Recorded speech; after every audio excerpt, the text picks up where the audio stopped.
কেন আমার ডিটেল জানতে চাইছো? কেন আমি কারখানা তোমাদের সাথে শেয়ার করবো? এটা আমার পার্সোনালিটি। এখানে আমরা নিজেরা মা বোন, ঘরের মা বোন বউ মিলে তৈরি করি। এগুলো কেন তোমাদের শেয়ার করবো? কেন তোমরা বাড়িতে যেতে চাইছো? এই বাড়ি যাওয়া নিয়ে তো একটা মোটা ঝামেলা হচ্ছে। আমার তো ভাড়া থেকে প্রেশার আসবে এরপরে। তখন দায়ীগুলো কি তোমরা দেবে?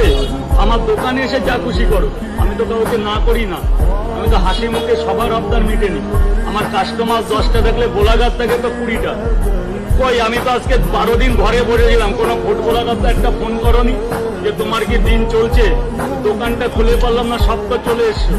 ভালো মন্দ জিজ্ঞাসা করা নেই, কেমন এসে ক্যামেরাটা মারলেই হয়ে গেল। আমি তো একটা মানুষ না, আমি জন্তু জানোয়ার আছি।